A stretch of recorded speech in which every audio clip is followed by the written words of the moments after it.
They said I was too broken to save anyone. That night, I carried a dying king 6 miles through hell and changed 7 kingdoms forever. The blood looked black against the snow. Lyra Sylvain knelt beside the massive wolf, her bare hands already numb from cold, her breath coming in sharp white clouds. The creature's fur was darker than midnight, shot through with silver that caught the fading light like stars drowning in an oil spill. Beautiful, deadly, Here, take this. and It will dying. help. She pressed her Thank you. palm against its Does it flank, hurt much? still It will warm. pass. The heartbeat beneath her fingers was faint, irregular, struggling. "Hold on," she whispered to the unconscious animal. "Just hold on." The wind screamed through the Storm Ridge Mountains, carrying snow that bit like teeth. Lyra's threadbare cloak whipped around her shoulders, offering about as much protection as hope offered comfort, which was to say none at all. She should leave, should turn around, walk the quarter-mile back to her watchtower, bolt the door against the storm gathering on the horizon. She had supplies for maybe 3 weeks if she rationed carefully. Wood enough for 2 months. The fish she'd caught that morning would keep her alive until spring, if she was smart about it. Smart would be leaving this wolf to die. But Lyra Sylvain had stopped being smart 3 years ago, the night she ran from a wedding that would have destroyed what little remained of her soul. Smart was a luxury purchased with safety, and she'd traded that commodity for freedom the moment she vanished into these mountains. "Father would have saved you," she said to the wolf, her voice cracking on the word father. "He would have known what to do." Aldrich Sylvain had been dead for 4 years. Fallen from a cliff while gathering moss near the river gorge, they'd said. An accident, they'd claimed. Lyra had stopped believing in accidents the day they buried him. She traced the wolf's wounds with careful fingers, cataloging injuries the way her father had taught her during those long hours in his workroom, when she was still young enough to believe learning could save her. 3 deep gashes along the ribs, edges blackened with something that smelled wrong. Puncture marks on the shoulders, too precise to be from claws. And everywhere, that metallic stench that made her stomach turn. Wolfsbane. She'd recognize that poison anywhere. And something else. Something that made her skin prickle with recognition even though she'd never encountered it before. Silver. "Who does this to a wolf?" Lyra breathed. "Who poisons one of our own?" The wolf's only answer was a shallow wheeze that might have been a death rattle. Lyra sat back on her heels, snow already accumulating on her shoulders, and did the mental mathematics of mercy. This animal was at least twice her size, probably 3 times her weight. Even if she could move it, and she couldn't, not with her pathetic strength, not with the broken wolf that barely functioned inside her chest, where would she take it? The watchtower was 6 miles away. 6 miles of rough terrain through a blizzard that would kill her before she made it halfway. Her wolf stirred inside her. The incomplete, fractured thing that the pack elders had declared defective 3 years ago during the ritual that was supposed to change everything. It wasn't a voice, not exactly. More like a pressure behind her ribs, an ache that had no name. Important, that broken piece of her seemed to whisper. "He's important." "He?" Lyra looked at the wolf more carefully. Male, yes, and massive, far larger than any shifter she'd known in her old pack. An alpha, certainly. Powerful enough that even dying, his presence made her incomplete wolf press forward with something that felt almost like recognition. Almost like, no, that was impossible. Mate bonds didn't work like that. They required time, proximity, conscious acknowledgement. They didn't just snap into place because you found some dying stranger bleeding out in the snow. The wind shifted, bringing with it the smell of the storm's true fury.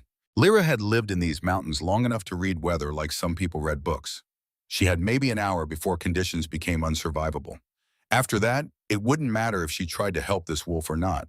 They'd both die, frozen sculptures for some future traveler to stumble across. If anyone ever came this far into the Storm Ridge range, which they didn't, which was why she'd chosen this particular exile. "I can't save you," Lyra said aloud, needing to hear the words, needing to make them real. "I can barely save myself, I'm sorry." She stood, brushed snow from her cloak, took 1 step toward home. The wolf's heart stuttered under her palm. She turned back without thinking, her hand finding that same spot on his flank. And the moment her skin made contact with his fur, something happened. Lightning, that was the only word for it. Lightning that didn't hurt, that felt like recognition, like a key turning in a lock she hadn't known existed. Power surged up her arm through her chest, flooding her with strength she'd never possessed. Her broken wolf, silent and dormant for 3 years, suddenly screamed inside her. Not with pain, with joy. with desperate, aching recognition. Mate, it howled into her bones. Mate, mate, mate. Lyra yanked her hand back, gasping. The power vanished. Her wolf fell silent. Everything returned to normal except for her racing heart and the fact that she could still feel the echo of that connection thrumming through her veins like a second pulse. No, she said to the unconscious wolf. No, that can't be. But her hand was already moving, reaching, and when her fingers sank into his fur again, that impossible strength returned like a flood. Lyra Sylvain had been weak her entire life, too small for an Omega, too fragile for pack life, too broken to complete even the most basic shift. The pack elders had looked at her with pity during the ritual, when her wolf flickered in and out of existence like a candle in wind, never fully manifesting, never fully retreating. Incomplete, they declared. Defective. A shame, really, considering her father's skill. Aldrich had held her afterward, while she sobbed against his chest. Your wolf isn't broken, little star, he'd whispered. She's just afraid. And fear is not the same as failure. He'd died 6 months later, before he could prove those words true. But now, with her palm pressed against this stranger's fur, Lyra felt something she hadn't experienced since before the ritual, since before her father's death, since before everything fell apart. She felt whole. This is insane, she told the unconscious wolf. Then she gripped his scruff in both hands, let that impossible strength fill her limbs, and hauled 300 pounds of dying alpha onto her shoulders. The weight should have crushed her, should have driven her to her knees in the snow and pinned her there until cold and exhaustion finished. What common sense couldn't? Instead, Lyra stood. Her legs didn't buckle. Her spine didn't snap. The wolf's weight pressed down on her shoulders, solid and warm and real, but it felt manageable, felt almost natural, as if she'd been built for exactly this purpose. She took one step, then another, then another. The blizzard hit before she'd made it a quarter mile. Snow came down in sheets, thick enough to blind, cold enough to steal breath. The wind howled like something alive and hungry, tearing at her cloak, trying to rip the wolf from her shoulders. Lyra bent into it, focusing on the next step, then the next after that. Her world narrowed to simple facts. Feet, ground, forward. The warmth of the wolf against her neck, proof that he still lived. The throb of her pulse in her ears, proof that she still lived. The strange singing power that filled her every time she adjusted her grip on his fur. Don't think, she told herself. Don't question. Just move. Time lost meaning. There was only snow and wind, and the burning in her muscles that should have been agony, but felt distant, manageable. As if the mate bond, and it had to be a mate bond, nothing else explained this, buffered her from the worst of the pain. She counted steps until the number stopped making sense, sang songs her father had taught her until her voice gave out, recited the properties of healing herbs until the words became meaningless sounds shaped by frozen lips. And through it all, the wolf's heartbeat pulsed against her shoulder, weak but steady, alive. When the watchtower finally emerged from the white chaos, Lyra almost wept with relief. The structure stood 60 feet high, built from dark stone that drank what little light the storm allowed. It had been abandoned for decades before Lyra claimed it, left to rot after whatever war or territorial dispute it had been constructed for faded into history. The bottom 2 floors were storage. The third was her living space. The fourth, where the old watchmen had kept their fires burning, she'd converted into a workroom. It was cold and drafty and perpetually damp. It was home. Lyra staggered through the door, the wolf's weight finally registering as the burst of adrenaline faded. She made it 3 steps into her main room before her legs gave out. They went down together, the wolf sliding from her shoulders to sprawl across the stone floor in a tangle of black fur and blood. For a long moment, Lyra just lay there, her cheek pressed against the cold stone, her lungs burning with each breath. Every muscle in her body screamed. Her hands were white with frostbite. She couldn't feel her toes. But she'd done it. 6 miles through a killer storm, carrying a creature that should have been impossible to move. Father, she whispered into the silence, I think I'm losing my mind.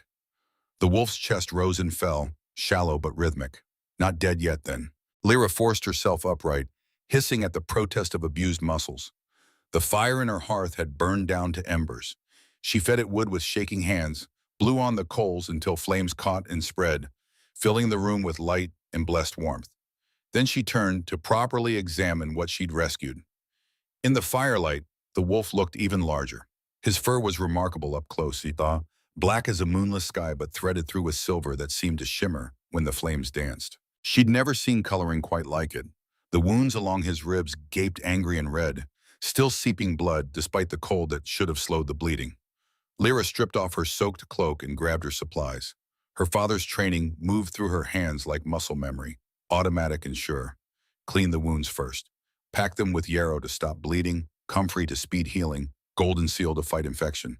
The wolfsbane was the problem. She could smell it in her every injury, mixed with that metallic tang of silver in a combination designed specifically to kill shifters.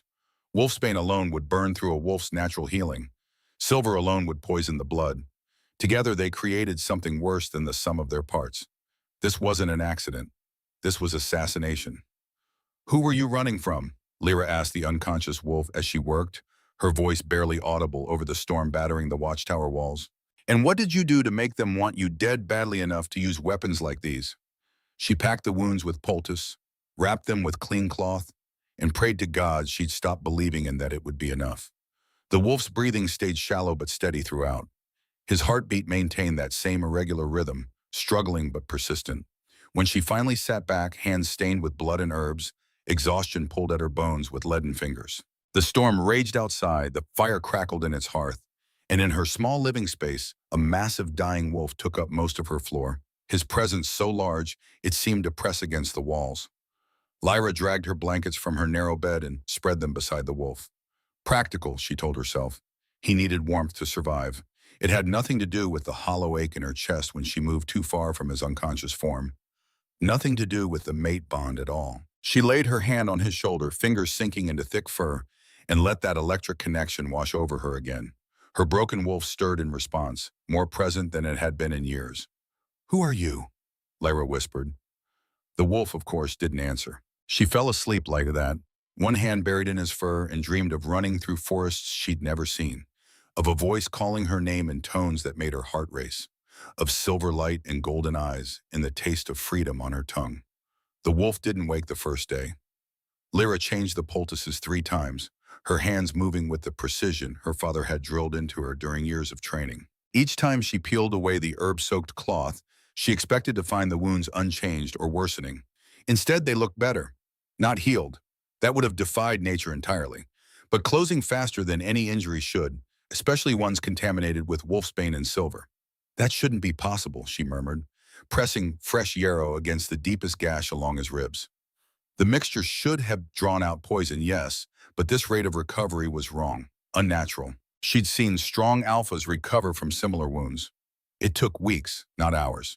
The wolf's chest rose and fell in steady rhythm despite the trauma his body had endured. Lyra found herself matching her breathing to his, a strange meditation that calmed her racing thoughts. Her own wolf paced restlessly beneath her skin, focused entirely on the massive creature occupying her floor.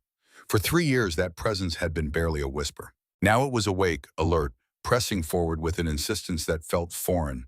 Important, it seemed to say again. "Ours. Protect." "He's not ours," Lyra told it firmly. "He's just a dying stranger I was stupid enough to save. When he heals, he'll leave, and we'll go back to being alone." Her wolf disagreed vehemently. The storm continued through the night and into the second day. Snow piled against the watchtower walls, sealing the door shut. Lyra didn't mind. She had supplies for weeks, and the forced isolation meant no unexpected visitors. Not that she received visitors anymore, but old habits of caution died hard. She spent the second day preparing more poultices and checking the wolf's wounds repeatedly. The improvement continued to astound her. By evening, several of the smaller cuts had closed completely, leaving only faint pink lines beneath the fur. "Who are you?" she asked the unconscious wolf as she settled beside him for the night. The watchtower was small, just her bed in one corner, a table near the fire, and the hearth itself. With the massive wolf stretched across the floor, space was even more limited. She dragged her blankets down to sleep near the fire again. For warmth, she told herself. The wolf needed warmth to heal. It had nothing to do with the strange comfort she felt in his presence. Nothing to do with the way her broken wolf finally felt less broken when she touched his fur. Lyra laid her hand on his shoulder, letting that familiar electric sensation spark through her palm. Around the watchtower, wind howled like a living thing. Inside, the fire crackled and popped, painting shadows across stone walls. She closed her eyes and let the sleep claim her gradually, pulled under by exhaustion, and the warmth radiating from the wolf's massive body. Her dreams were vivid, heavy with meaning she couldn't quite grasp. She ran through forests bathed in moonlight, her wolf form strong and whole for the first time in her life. A voice called to her, deep, commanding, edged with something that might have been desperation or desire. "Find me," it said. "I'm waiting. I've always been waiting." Dawn light filtering through the narrow window woke her on the third morning. Lyra opened her eyes slowly, consciousness returning in stages. The fire had burned low. She needed to add wood. Her body ached from sleeping on the stone floor. Her hands still rested on, not fur. Lyra's eyes snapped fully open. Her hand rested on skin. Smooth, scarred skin stretched over muscle that tensed beneath her palm. She jerked back, scrambling away until her spine hit the wall. Where the wolf had been, a man now lay. He was massive even in human form, easily filling the space the wolf had occupied. Broad shoulders tapered to a lean waist, every inch of him built with the kind of strength that came from years of training and battle. Scars crisscrossed his torso, old wounds that spoke of countless fights survived. His face, partially obscured by black hair that fell past his shoulders, was striking in its harsh beauty. Sharp cheekbones, a strong jaw currently hidden beneath several days of stubble. Even unconscious and injured, he radiated the kind of power that made lesser wolves submit instinctively. An alpha, no question. But more than that, the aura rolling off him pressed against her senses with overwhelming force. Lyra forced herself to breathe steadily, to think past the shock.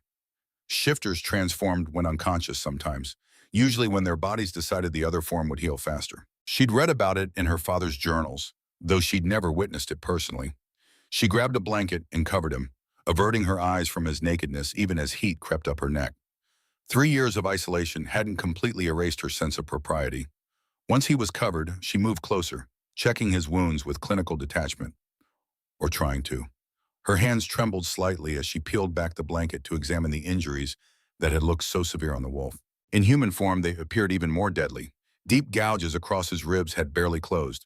Puncture wounds dotted his shoulders and back. The smell of wolfsbane still clung to his skin, mixed with that metallic tang of silver. Someone had wanted him dead. Someone had used weapons specifically designed to kill shifters. As she cleaned the wounds with fresh water, the man stirred. His breathing changed, becoming rapid and shallow. A low sound escaped his throat, not quite a growl, but close. His head turned restlessly, dark hair falling away from his face. "No," he muttered, the word rough and barely intelligible. "Can't, won't let." Lyra froze, cloth hovering above his chest. He was delirious, caught in fever dreams. She should stay quiet, let him work through it. But the broken sound in his voice made her chest ache. "You're safe," she said softly, the first words she'd spoken to him as a man. "Rest." His eyes snapped open. Lyra's breath caught. They were amber, bright as the heart of a flame, and filled with a wild intensity that pinned her in place.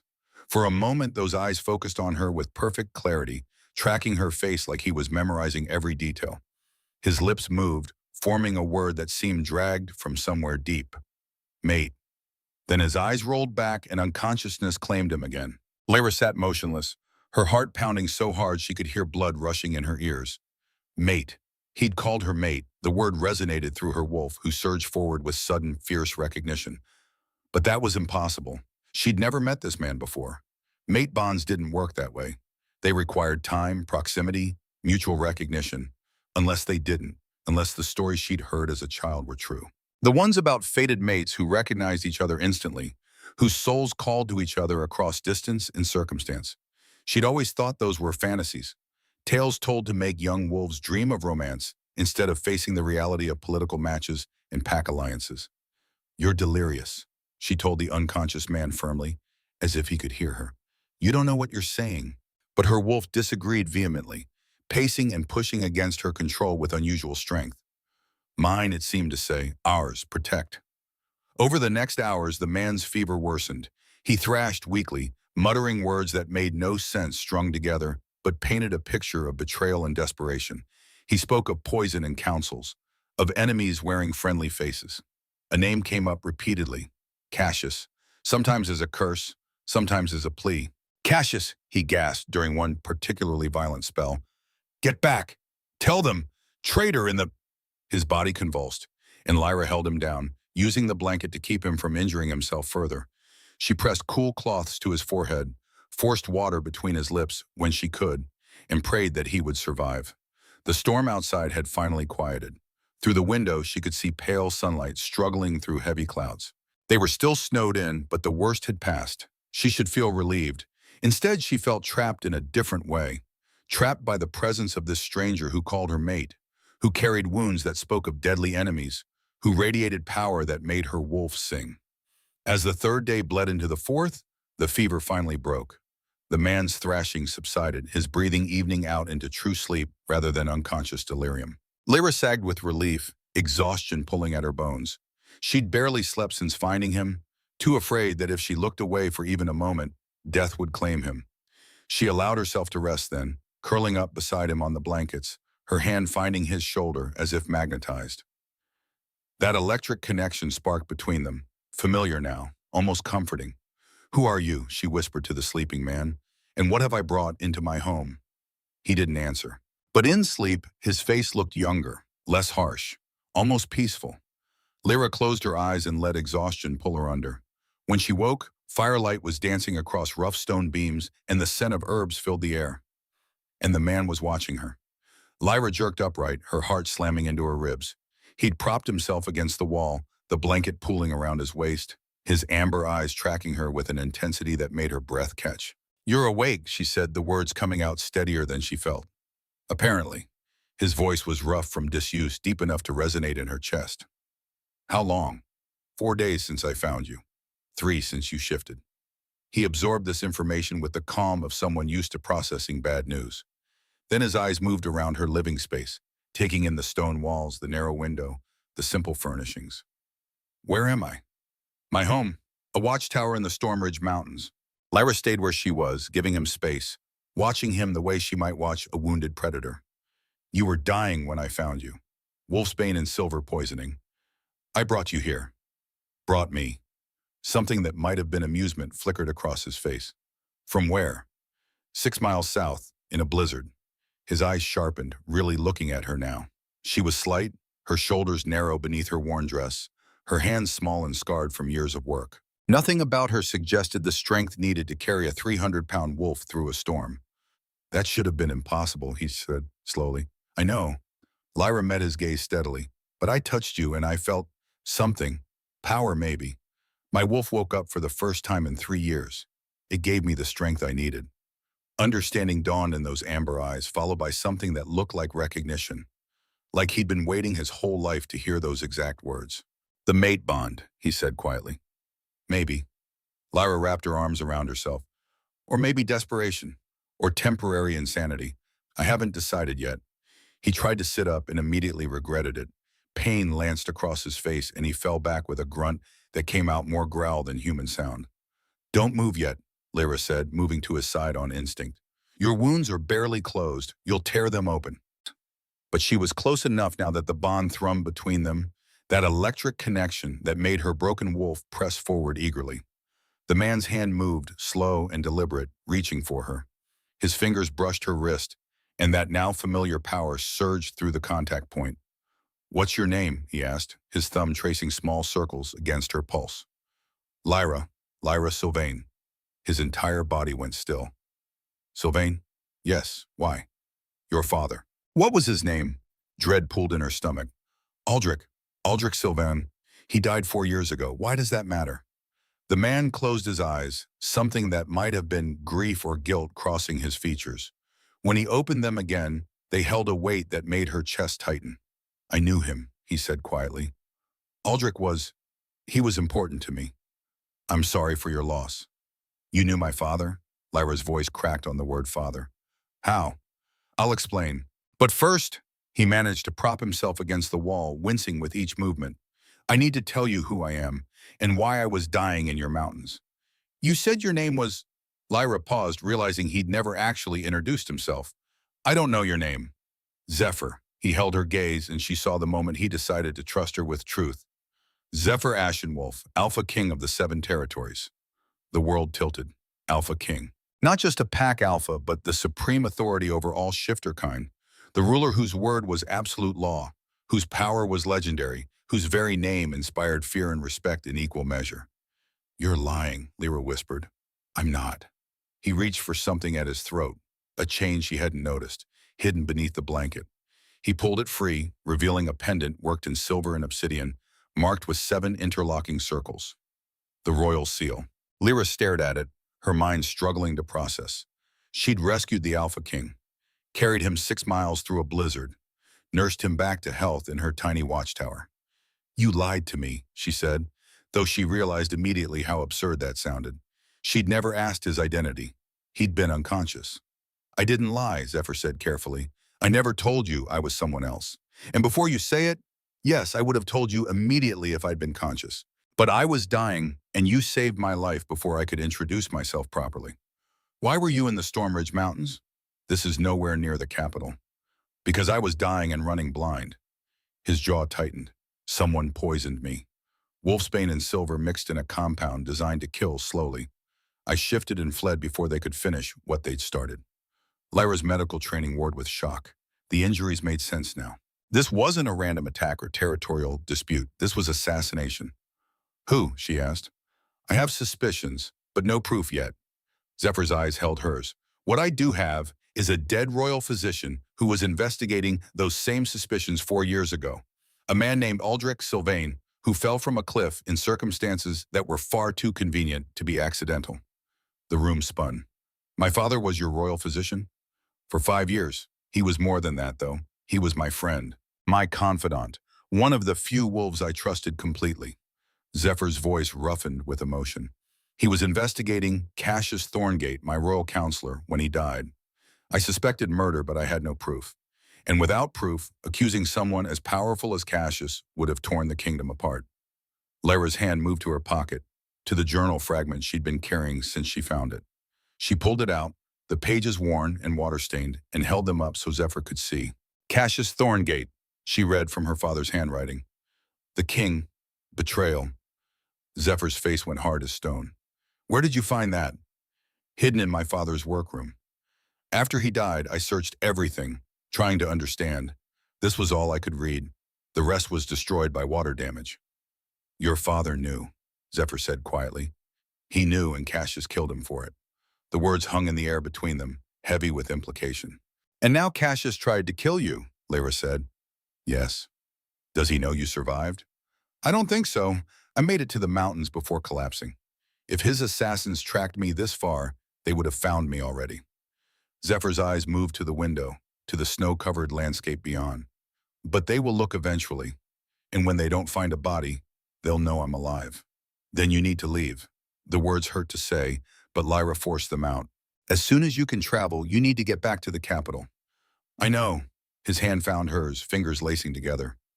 "But there's something you need to understand first, about why I ended up here specifically, about what the mate bond means." "Zephyr, my wolf led me north," he interrupted gently. 8 days I traveled, half dead and guided only by instinct. That instinct led me to you, Lyra. The mate bond pulled me to exactly where I needed to be. "But we've never met before."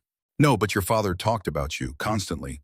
He was so proud of your skill with healing, of your kindness." Zephyr's thumb traced circles on her palm. "When he died, I mourned him, and I wondered about the daughter he loved so much, the one he said had a gift for saving lives." Tears burned behind Lyra's eyes. I couldn't even save myself. The pack rejected me, called me broken because my wolf wouldn't shift properly. I failed the ritual and shamed my father's memory." "You're not broken," Zephyr's voice was fierce. "And you proved it by saving me. Whatever happened during that ritual, whatever those pack elders said, they were wrong. Your wolf isn't defective. She was just waiting for the right moment." "How do you know?" "Because she woke up when you touched me. Because she gave you the strength to carry a dying king through hell. Because mate bonds don't form with broken wolves, Lyra. They form with compatible souls." She wanted to believe him. God, she wanted to believe those words more than she'd wanted anything in years. "What happens now?" she asked instead. "Now," Zephyr looked at their joined hands, at the connection thrumming between them. "Now I ask you something that's going to sound inane, given that I've been conscious for less than an hour." "What?" "Help me." His amber eyes held hers. "Come back to the capital with me. Let me teach you to shift properly. Let me show you that your wolf was never broken, just suppressed. And let me—" He paused, vulnerability flickering across his face. Let me explore this bond between us. See where it leads. You're asking me to leave my home, enter a world I know nothing about, put myself in danger from whoever wants you dead. Lyra shook her head. That's not insane, that's suicidal. I know. Zephyr's hand tightened on hers, but I'm also offering you a chance to reclaim what was stolen from you. Your wolf, your strength, the life you should have had before some ignorant elders decided you weren't worth their time. And if I say no, pain flickered in his eyes, quickly masked, then I'll thank you for saving my life. Leave when I'm strong enough to travel, and never forget the woman who showed me mercy when I needed it most. He would do it too. Lyra could see the truth in his face. He'd walk away, let her return to her isolated existence, and carry the weight of an incomplete mate bond for the rest of his life, because he was giving her a choice. Not demanding, not commanding, asking. I need time to think, Lyra said. Of course. Zephyr released her hand, the loss of contact immediate and aching. Take all the time you need. Over the following days, as winter held the Storm Ridge Mountains in its grip, they fell into an uneasy coexistence. Zephyr healed faster than should have been possible, his alpha constitution burning through the poison that should have killed him. By the 5th day, he could stand. By the 7th, he could walk without stumbling. Lyra watched this recovery with her healer's eye and her wolf's desperate attention. They talked as she changed his bandages, careful conversations that revealed truths neither had spoken aloud in years. She told him about her life in the watchtower, about the 3 years of solitude that had taught her more about survival than any pack training ever could, about the ritual that had broken something inside her, or revealed something already broken. She still wasn't sure which. They called me defective, she said one evening as they sat by the fire. An Omega who couldn't even shift properly wasn't worth the resources to keep. That's not how Omegas should be treated, Zephyr said, his voice harder than she'd heard it. They're essential to pack structure, the heart of any community. I know what we're supposed to be, Lyra cut him off. Nurturers, peacekeepers, emotional anchors. But that only matters if your wolf is strong enough to contribute. Mine wasn't. Your wolf is strong enough, Zephyr said quietly. She proved it when she gave you the power to save me. That kind of strength doesn't come from nowhere. Lyra wanted to argue, wanted to list all the ways she'd failed, all the evidence of her inadequacy. But the words died in her throat because he was looking at her with such absolute certainty that contradiction felt impossible. On the 8th day, Zephyr made her an offer. Let me try something, he said. Let me see if I can help your wolf emerge properly. How? Training, guidance, the kind of support you should have had during the ritual. On at her skeptical look, he continued, what do you have to lose? If it doesn't work, you're no worse off than you are now. She considered this for a long moment. And if it does work, if my wolf emerges fully, then you reclaim a part of yourself that was stolen. That evening, they went outside for the first time since the blizzard. The storm had passed, leaving the world blanketed in pristine white. The air was sharp and clean, cold enough to burn lungs but without the vicious bite of wind. Zephyr led her away from the watchtower to a small clearing where the snow was less deep. Close your eyes, he instructed. Stop thinking about what happened during the ritual. Stop thinking about what they said you were. Just feel. Lyra obeyed, her breath visible in the cold air. Zephyr moved behind her, close enough that his warmth touched her back, but not quite making contact. She could sense her wolf now, a frightened creature huddled deep within, convinced it wasn't strong enough to exist. Call to her, Zephyr murmured near her ear. Not with desperation or fear, with certainty. She's yours. She's always been yours. For long minutes, nothing happened. Then power rippled across Lyra's skin, visible as a shimmer in the air. Her form began to blur, bones shifting, muscles reforming. The transformation was messy at first, painful, her body fighting itself. But it completed. Where Lyra had stood, a wolf now crouched, smaller than Zephyr's wolf form, but perfectly proportioned, with fur the color of autumn leaves touched by frost and those same gray-blue eyes. She looked at him, and in those eyes he saw wonder mixed with disbelief. Zephyr shifted then, letting his own wolf emerge. In this form, the mate bond sang even stronger, undeniable and overwhelming. He approached slowly, touching his nose to hers in the traditional greeting between wolves who recognized each other as pack. Mine, his wolf said. Ours. Protect. After several minutes, Lyra shifted back, the transformation smoother this time. She stood in the snow and looked at her hands as if seeing them for the first time. I did it, she whispered. I actually did it. Zephyr shifted as well, immediately moving to drape his cloak around her shoulders before the cold could register. You were never broken, just buried. She looked up at him then, and the walls she'd kept so carefully maintained cracked just slightly. How did you know? Because I've seen it before. Wolves don't fail, Lyra. People do. The elders who judged you failed to see your potential. But your wolf was always there, waiting for the right moment to emerge. Something shifted in the air between them. Awareness sparked, sharp and electric. Lyra's pupils dilated, her breath catching. The mate bond pulled at them both, demanding acknowledgement, demanding acceptance. Zephyr, she said, but whatever she'd meant to say died as he lowered his head and captured her mouth with his. The kiss ignited something primal and fierce. Lyra responded with a hunger that surprised them both, her hands fisting in his hair as she pulled him closer. They barely made it back to the watchtower, stumbling through the door in a tangle of limbs and shed clothing. That night, as the fire burned low and their breathing finally slowed, Zephyr held her against his chest and felt the mate bond strengthen between them. Not complete, not yet, but growing, becoming real. Lyra traced patterns on his scarred skin, her touch gentle despite the intensity they'd just shared. This doesn't change anything, she said quietly. When you're strong enough, you'll leave. You have to. Your kingdom needs you. Come with me. The words came out rougher than intended. Be my Luna. Help me root out the conspiracy that killed your father. I don't know anything about court politics or I don't need you to know politics, Zephyr interrupted. I need you to be exactly what you are. Strong, stubborn, brave enough to save a dying stranger instead of choosing safety. Lyra was quiet for so long he thought she'd fallen asleep. Then, I'll think about it. It wasn't a yes, but it wasn't a no either.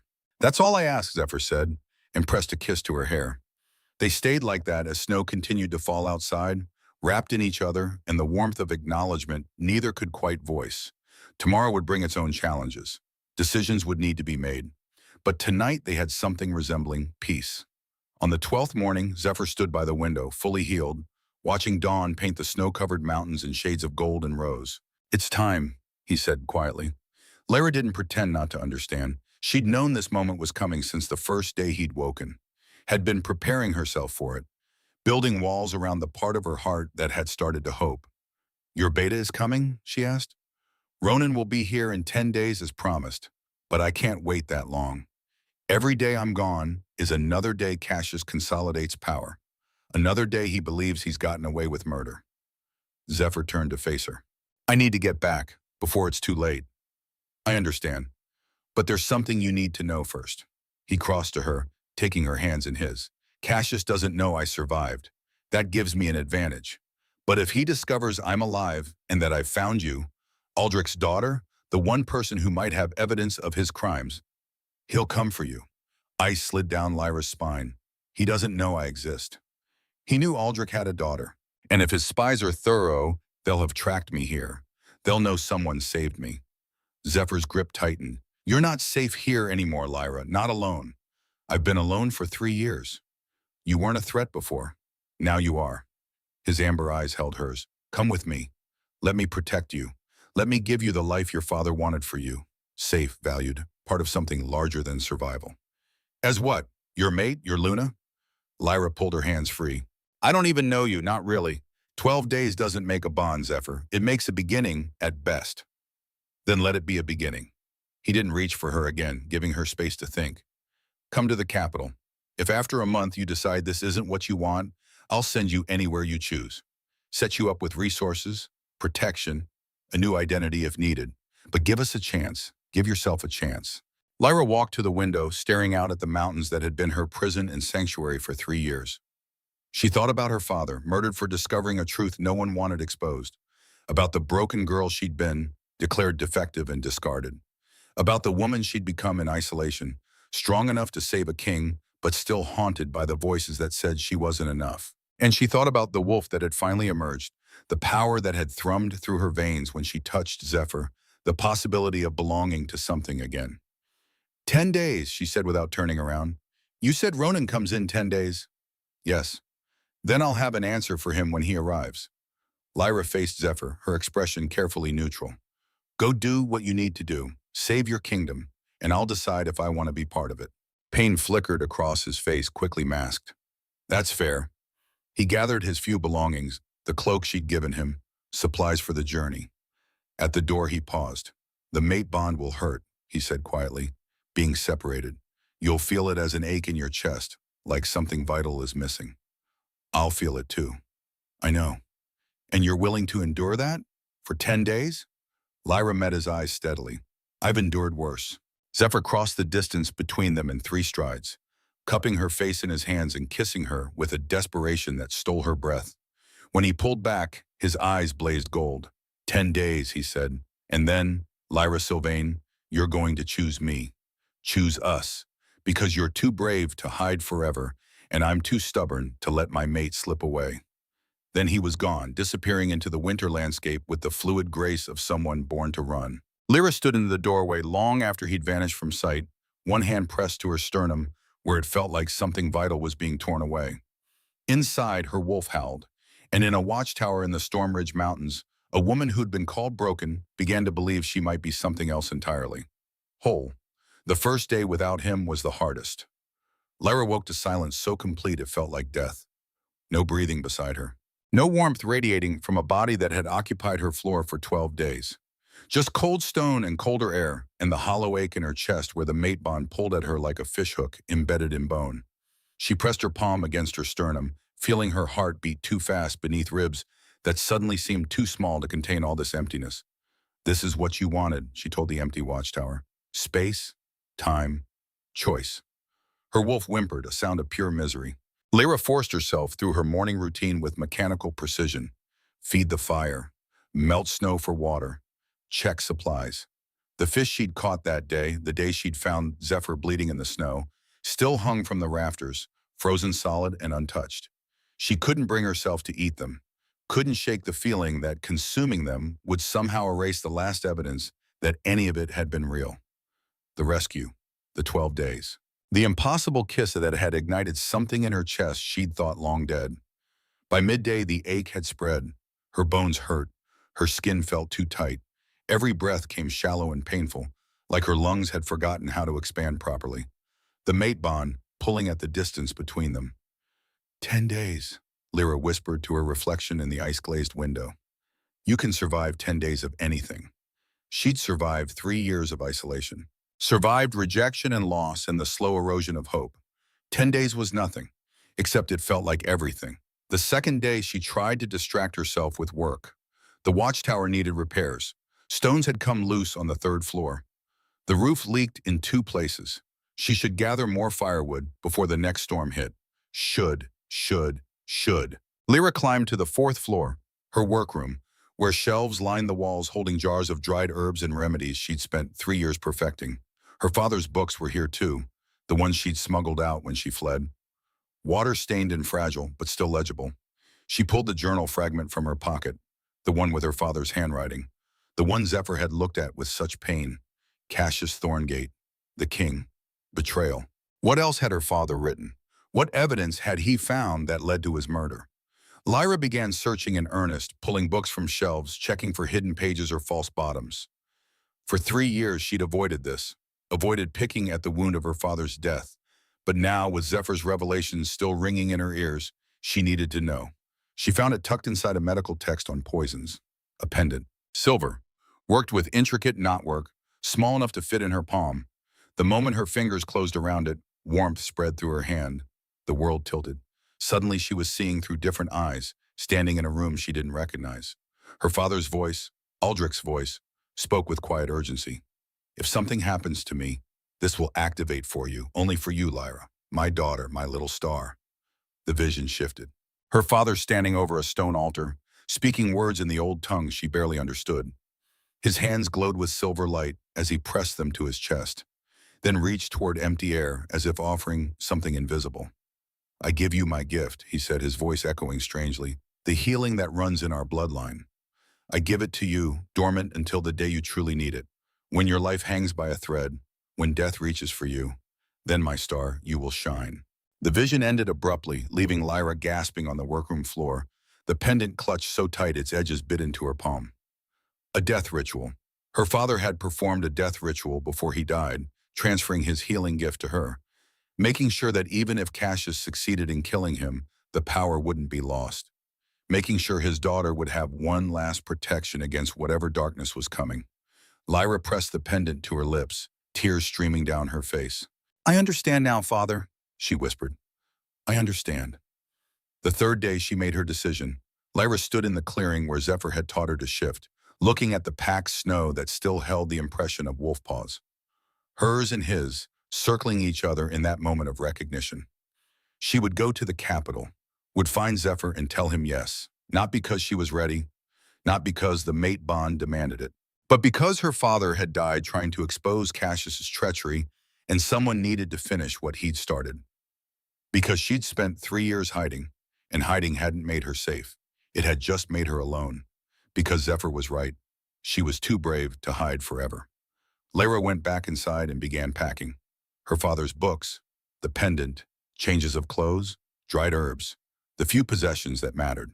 She was rolling her second cloak when the door exploded inward. 6 men filled her watchtower, all radiating the dominant energy of seasoned warriors.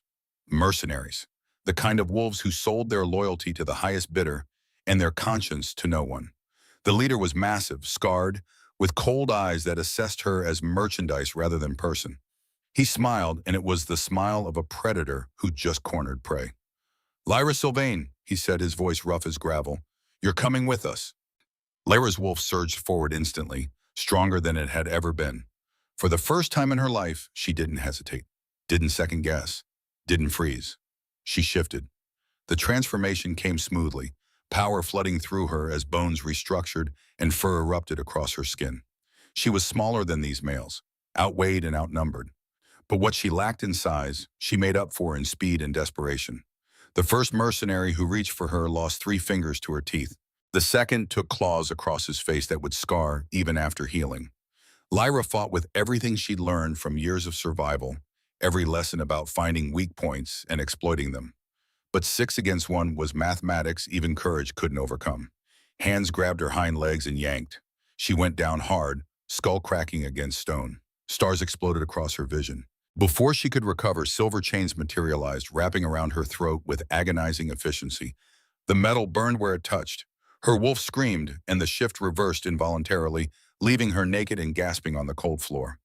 "Feisty little thing," the leader commented, pressing his boot against her spine to keep her pinned. "Cassius said she was broken. This one's got teeth." "Cassius," Lyra spat, the name tasting like poison. "You work for that murderer." "We work for whoever pays best." The leader, she caught his name from the others, Garrett Coldsteel, grabbed her jaw, forcing her to meet his eyes.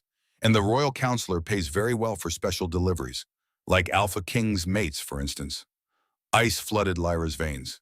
They knew. Somehow, impossibly, they knew what she was to Zephyr. "I'm nobody's mate," she said through gritted teeth. "You have the wrong woman." Garrett laughed, a sound devoid of humor. "Do we? Cassius has spies everywhere, girl. The moment that bastard king crawled into these mountains half dead, we knew. The moment you carried him home and played healer, we knew." He released her jaw, roughly. "And the moment he left here 3 days ago looking like a lovesick pup, we definitely knew." They'd been watching. The entire 12 days, someone had been watching the watchtower, reporting back to Cassius, waiting for Zephyr to leave so they could take her without a fight. The mercenaries hauled her upright, securing chains around her wrists and ankles with brutal efficiency. The youngest one, barely more than a boy really, with ash-blonde hair and conflicted eyes, flinched when she hissed in pain. "Easy," he muttered, loosening her wrist chains fractionally. "Don't need to break her." "Ash," Garrett's voice cracked like a whip, "touch those chains again and I'll break your fingers instead." Ash stepped back, but his eyes held something that might have been sympathy. They dressed her roughly, not caring about modesty, then dragged her outside to where horses waited in the trees. Garrett lifted her onto a mount, securing her chains to the saddle with practiced movements. 5 days to the capital, he announced to his men. "We ride hard. Cassius wants her alive and intact. Bruises heal. Everything else is negotiable." But one of the injured mercenaries, the one missing fingers, shot Lyra a venomous look. "Bitch took my hand." "Should have been faster," Garrett said without sympathy. They rode. The journey became a blur of pain and cold and relentless forward motion. The silver chains made shifting impossible, stealing Lyra's strength and leaving her vulnerable in ways she'd never experienced. Every jolt of the horse sent agony lancing through her wrists where the metal bit into flesh. Her wolf whimpered constantly, a sound of distress she couldn't silence. But worse than the physical pain was the way the chains blocked the mate bond. Before, she'd felt Zephyr as a constant awareness, a thread connecting them across distance. Now there was only static, only emptiness. She tried pushing thoughts across that invisible connection, tried screaming his name into the void. Nothing, or almost nothing. Sometimes, just for a heartbeat, she felt a flicker, a distant acknowledgement. But the silver dampened everything, turning her desperate signal into barely a whisper. Did he feel it? Did he know she was in danger? Or did he simply sense her distress and attribute it to their separation? On the second day of travel, Ash rode close beside her. He was younger than the others, maybe 22, with a loose tongue loosened further by whatever guilt ate at him. The other mercenaries ignored him, treating him like the liability he probably was. "Never thought I'd be transporting the Alpha King's mate," he said conversationally, keeping his voice low enough that Garrett wouldn't hear. "Cassius is paying triple rates for this job." "Why does he want me?"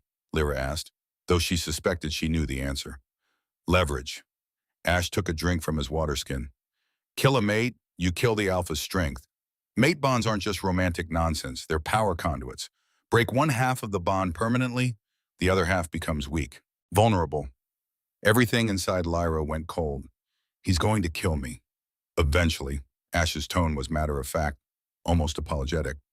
"Plan is to force your king to abdicate publicly in exchange for your life. Then Cassius kills you anyway, weakens Zephyr, and takes the throne himself." "That's treason. That's politics." Ash shrugged.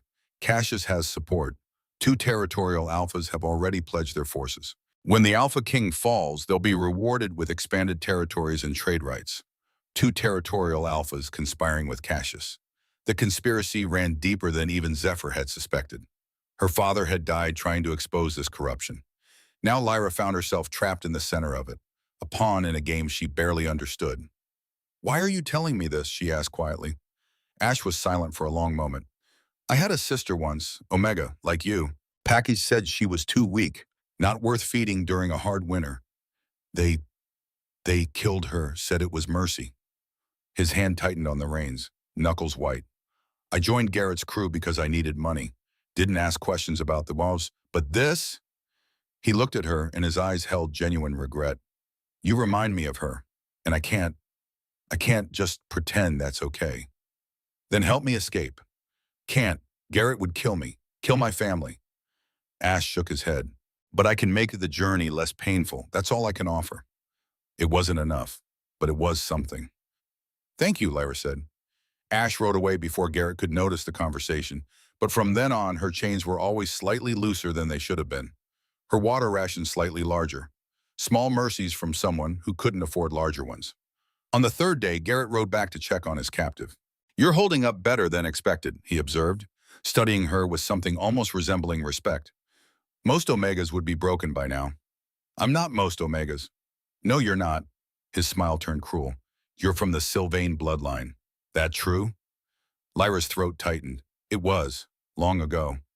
"Then you might find this interesting." Garrett's expression suggested he was savoring what came next. "Your sister sends her regards." The world tilted. "What?" "Seraphine Sylvain." "Well, Seraphine Wolfsbane now, Luna to Alpha Draven of the Eastern Reach." He watched her reaction with obvious pleasure. "One of Cassius's co-conspirators. She's been quite helpful, actually. Told us all about your little coward's flight 3 years ago." No, that wasn't possible. Seraphine was 26 now, probably married, yes, but not to a traitor, not by choice. Their father had just died. Seraphine had begged Lyra not to run, had said she'd be alone, had cried. "You're lying," Lyra whispered. "Why would I lie? We'll reach the capital in 2 days. You'll see for yourself when she attends your execution." Garrett spurred his horse forward, leaving Lyra reeling. Seraphine, her sister, the one she'd mourned for 3 years, the one she'd felt guilty about leaving, was married to one of the traitors. Voluntarily. By choice. That night, chained to a tree while the mercenaries made camp, Lyra closed her eyes and tried once more to reach Zephyr through the mate bond. The silver chains dampened everything, but she pushed harder than before, ignoring the pain it caused. She focused on the pendant hidden beneath her dress, the one the mercenaries hadn't thought to search for. Drew on the connection to her father's memory, the love he'd poured into that death ritual. For just a moment, the bond flared. She felt Zephyr then, clear as daylight, felt his desperate concern, his rage, his fear. He knew something was wrong, but did he know where she was? Did he know she'd been taken? Lyra pushed with everything she had, trying to send more than just emotion, trying to send an image. Her face, the chains, the direction they traveled. I'm here, she thought desperately. I'm coming. I chose you, please find me. The bond flickered. For one perfect heartbeat, she felt recognition surge back. Hold on, came a response that might have been imagination or might have been real. I'm coming. Then the connection severed, leaving her alone with her captors and the terrible knowledge of her sister's betrayal. 2 days remained until they reached the capital. 2 days until Cassius would force Zephyr into an impossible choice. 2 days to figure out how to survive what was coming. Lyra stared up at the stars through the forest canopy and made herself a promise. If she got out of this alive, when she got out of this alive, she would make sure every traitor paid for what they'd done, including, if necessary, her own sister. Her wolf, no longer weak or broken, growled its agreement. The 5th day brought them out of the mountains. Lyra watched the landscape change through eyes that burned with exhaustion and unshed tears. The Storm Ridge peaks gave way to foothills, then to gentle valleys, then finally to the sprawling farmlands that surrounded the capital. They passed villages where people stopped to stare at the chained woman on horseback. Children pointed. Women whispered behind their hands. Men looked away, unwilling to acknowledge what their silence condoned. No one helped. No one even asked. By evening, the capital itself rose before them. Lyra had never seen anything so massive, so imposing. The city sprawled across the valley floor like some great beast, all black stone and soaring towers. Walls 50 feet high enclosed it, topped with guards whose eyes tracked every approach. Even from a distance, she could feel the concentrated power emanating from within. Hundreds of shifters, maybe thousands, all gathered in one place, creating a pressure against her senses that made her wolf whimper. Impressive, isn't it? Garrett commented, pulling his horse alongside hers. The seat of power for all 7 territories. Your mate's kingdom. Such a shame you'll see it only once, on your way to execution. Lyra didn't answer, couldn't, with her throat closed tight around words that wanted to be screams. They entered through the main gates as full dark fell. Guards waved them through without question. Garrett had papers, official seals, the kind of documentation that came from someone high in the government. From Cassius, the streets were crowded even at night. Merchants packing up stalls, soldiers on patrol, nobles in fine clothing, laughing as they moved between taverns and theaters. A functioning city, vibrant and alive, completely unaware that their king's mate was being delivered to his enemy. Or maybe they were aware and simply didn't care. Garrett led them through winding streets to a massive structure that dominated the city center, the castle. All black stone and silver inlay, windows glowing with torchlight, so large it seemed to swallow the sky. Somewhere inside, Zephyr was probably planning his next move, gathering allies, preparing to confront Cassius. Did he know she was already here? That his enemy had taken his mate right out from under him? They hauled her off the horse in a courtyard large enough to hold a village. Lyra's legs nearly buckled when her feet touched ground. 5 days on horseback with minimal food and water had left her weak, dizzy, struggling to stand. Ash caught her elbow, steadying her. Easy, he muttered. Not much farther. Garrett shot him a warning look but said nothing. They dragged Lyra through corridors of polished stone, past tapestries depicting ancient battles and conquered territories. Guards lined the walls, their eyes tracking her progress with the predatory focus of wolves who knew prey when they saw it. Finally, Garrett stopped before massive double doors worked with silver and obsidian. The throne room, he announced, where Cassius is waiting to meet the woman who seduced his king. The doors swung open. The space beyond was so vast, it stole Lyra's breath. Columns soared to a ceiling lost in shadows. Torches blazed in iron sconces, casting dancing light across stone floors worn smooth by centuries of footsteps. And at the far end, raised on a dais, sat a single throne of black wood and silver inlay.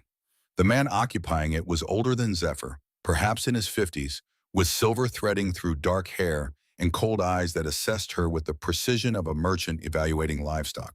Cassius Thorngate. It had to be. The man who'd murdered her father, who'd poisoned Zephyr, who'd orchestrated this entire conspiracy. The Alpha King's whore, he announced to the assembled court, his voice carrying effortlessly through the massive space. captured in the Storm Ridge Mountains, where she seduced our beloved king during his moment of weakness. Murmurs rippled through the gathered wolves. Lyra counted at least 50 present, all dressed in the finery of nobility or the leather of warriors.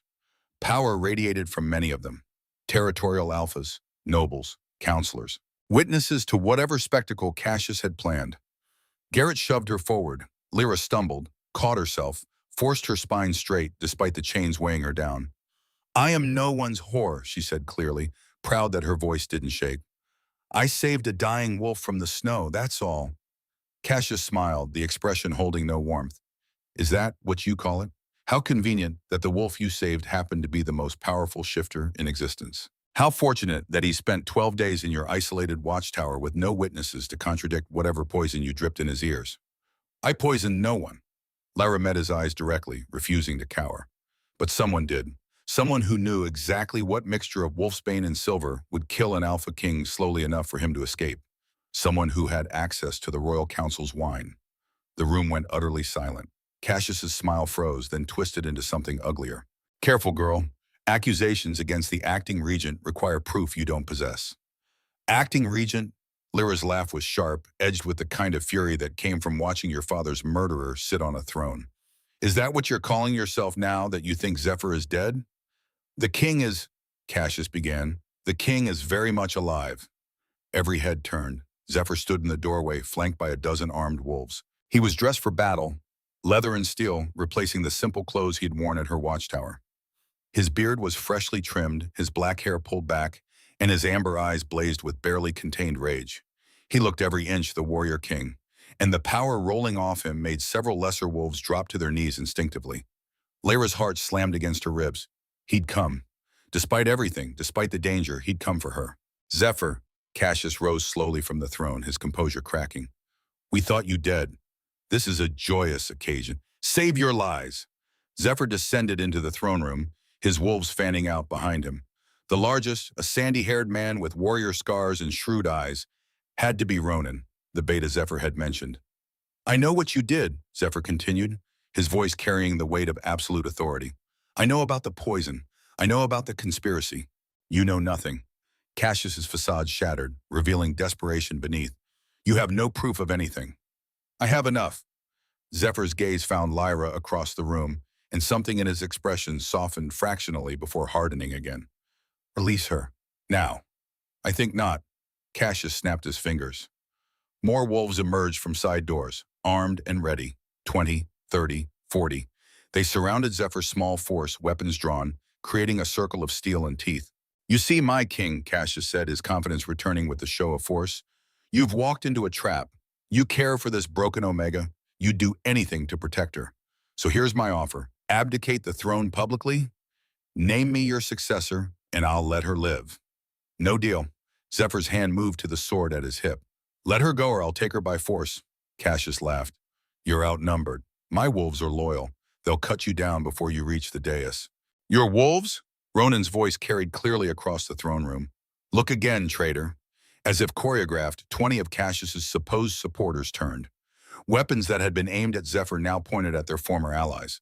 The throne room exploded into chaos. Steel rang against steel. Wolves shifted mid-leap, fur and fangs replacing human flesh and heartbeats. Lyra tried to move, tried to shift, but the silver chains held her in place, forcing her to watch helplessly as violence erupted around her. Zephyr fought his way toward her, cutting through opponents with brutal efficiency. She'd seen him weak and fevered, vulnerable and honest. This was something else entirely. This was the Alpha King in his element, a warrior who'd earned his throne through strength and cunning. "The girl!" Cassius shrieked from his throne. "Kill the girl!" A wolf broke from the melee, charging straight for Lyra. She tried to shift, tried to defend herself, but the silver blocked everything. The wolf's jaws opened wide, going for her throat. Then Zephyr was there, intercepting the attack, ripping the enemy wolf's throat out with savage precision. He shifted back to human, blood staining his hands and chest, and began working at Lyra's chains with fingers that trembled. "I've got you," he said, his voice rough. "I've got you. I felt your fear through the bond. I should have come sooner. I'm sorry." "Behind you!" Lyra screamed. Zephyr spun, but not fast enough.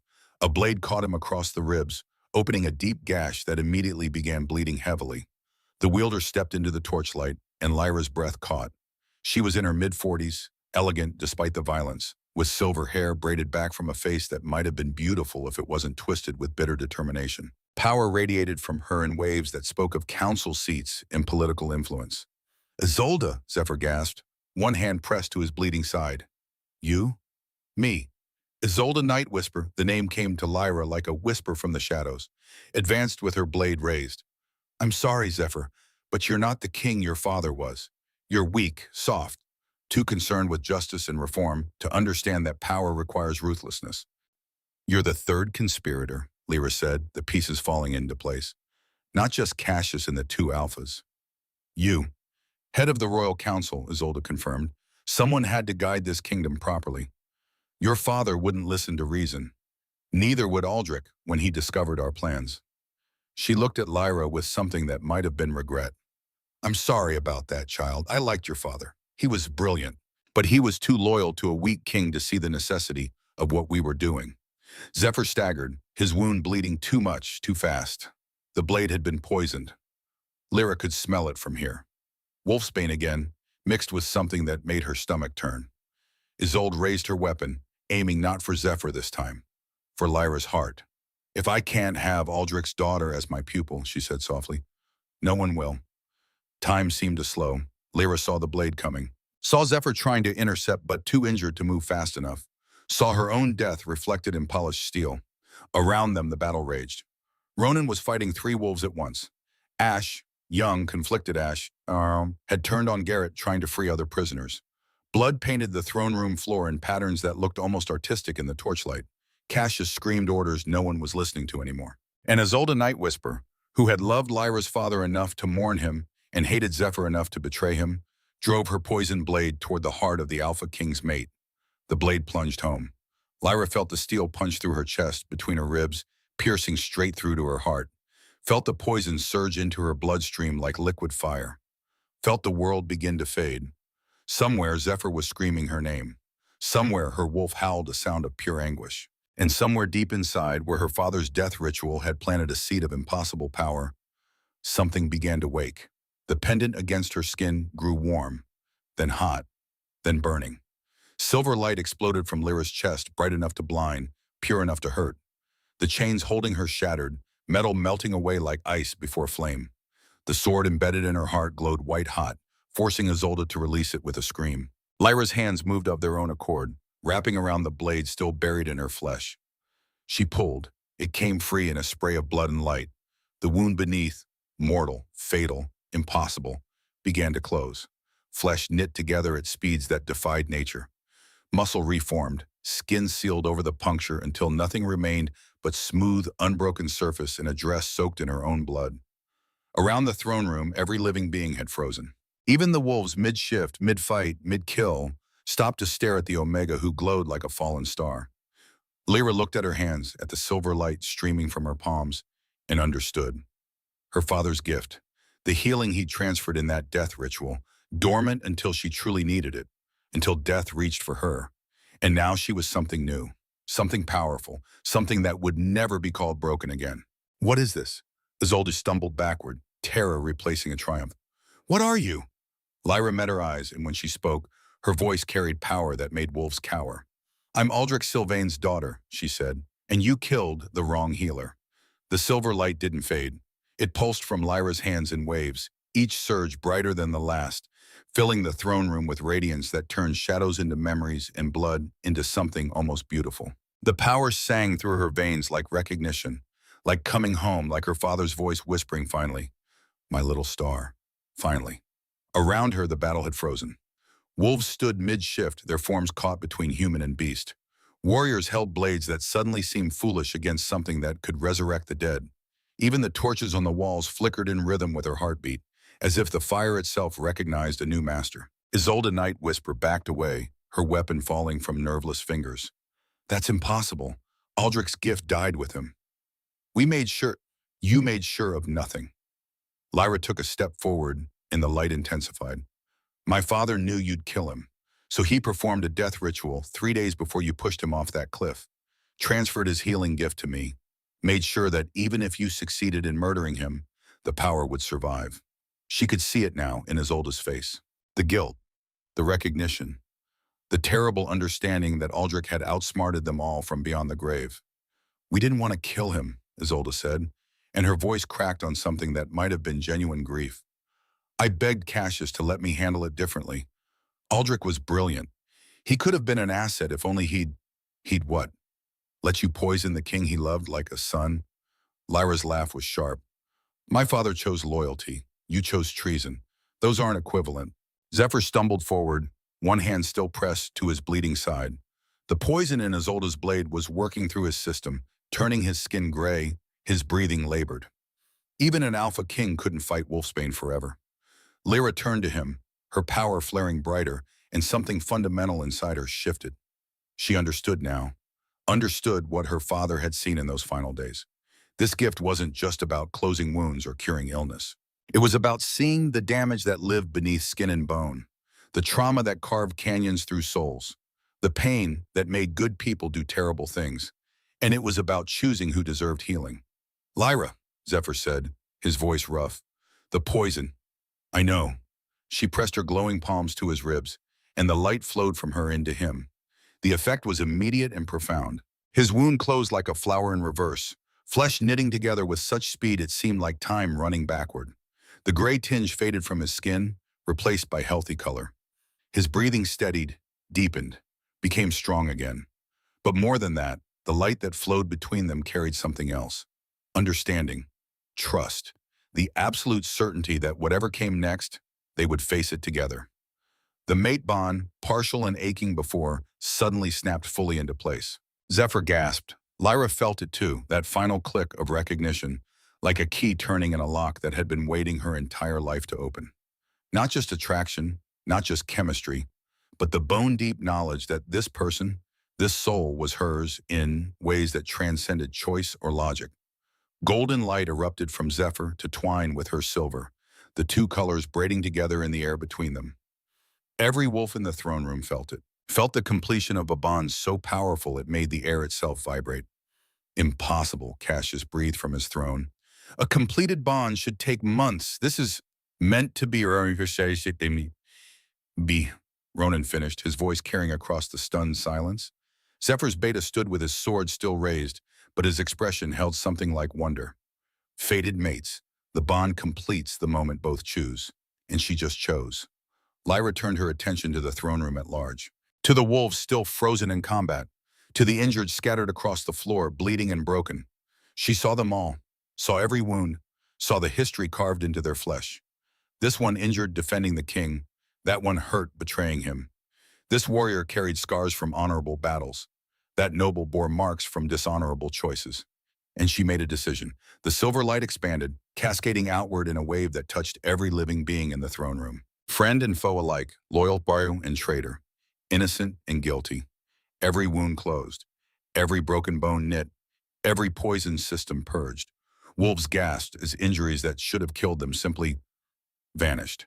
The warrior who'd lost an eye 3 minutes ago blinked in shock as sight returned. The beta with a crushed leg stood, testing weight on limbs that should have been ruined. Even Garrett Coldsteel, the mercenary who'd transported her in chains, stared at his restored hand, 3 fingers grown back from stumps, with an expression caught between gratitude and horror. "I heal everyone," Lyra said, her voice carrying that same otherworldly resonance. "Because that's what my father would have done. He never asked if someone deserved his gift. He just gave it." She moved through the throne room, her hands glowing, touching soldiers and nobles and servants alike. The light flowed from her fingertips without effort, without exhaustion, as if she'd been built for exactly this purpose, as if 3 years of isolation had been preparation for this single moment. When she reached Isolde, the older woman flinched back. "Please," she whispered. "I know what I did. I know it's unforgivable. But I loved him. I loved Aldrich. When he died, something in me broke, and You blamed Zephyr," Lyra said quietly, "for not protecting him. For being alive when the man you loved was dead." Isolde's face crumpled. "He was everything. Brilliant and kind, and so patient with me. I wanted him to choose me, to see me as more than just a colleague, but he only ever saw his work, his duty, his daughter." There it was, the truth beneath the treason. Not ambition or greed, but grief twisted into something toxic. Love that curdled into resentment when it wasn't returned. Lyra pressed her palms to Isolde's shoulders. The older woman cried out, but not in pain, in relief, because Lyra's gift didn't just heal bodies. It healed the wounds that words like heartbreak and loss couldn't adequately name. "My father cared for you," Lyra said softly, showing Isolde the memory her pendant had revealed. Aldrich laughing with Isolde over medical texts. Aldrich defending her ideas in council meetings. Aldrich trusting her enough to share his concerns about Cassius. Not love, but respect, friendship. The kind of regard that should have been enough, but somehow wasn't. "He never knew," Isolde whispered, tears streaming down her face. "He never knew how I felt." "No, but I know he would have been devastated by what you became." Lyra released her. "My father believed in second chances, so I'll give you what he would have wanted, life, but not freedom." She stepped back, letting Ronan's warriors take Isolde into custody. The older woman didn't resist, just stood there, tears falling, finally understanding the weight of what she'd done. Zephyr moved to Lyra's side, his hand finding hers. Their fingers laced together and that dual-colored light pulsed again, gold and silver braiding in the air. "That was mercy," he said quietly. "More than she deserved. Maybe, but killing her wouldn't bring my father back. And I think—" Lyra looked at the pendant now hanging openly against her chest. "I think he'd rather I build something new than destroy what's left of what he loved." Cassius chose that moment to run. He bolted from his throne, heading for a side door. His composure finally shattered completely. But Ronan was faster. The beta intercepted him in 3 strides, bringing Cassius down with a tackle that cracked stone when they hit. "Going somewhere, traitor?" Ronan hauled the royal counselor upright, forcing him to his knees before Zephyr. Cassius looked up at his king and all the arrogance had drained from his face. "Mercy," he gasped. "Your Majesty, please. I only wanted what was best for the kingdom." "You have to believe." "I believe you murdered my friend," Zephyr said, his voice cold as winter.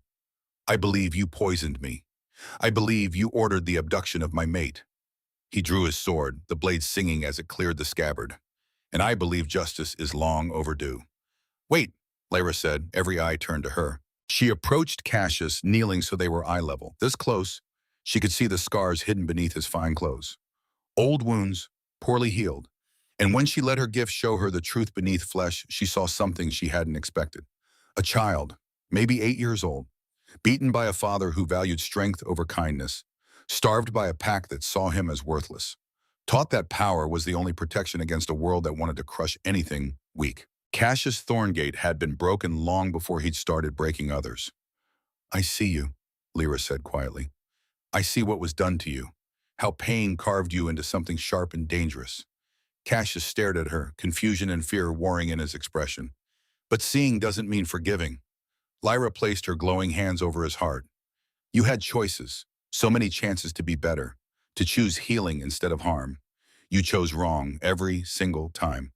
The light that flowed from her into him was different this time. Not gentle, not kind.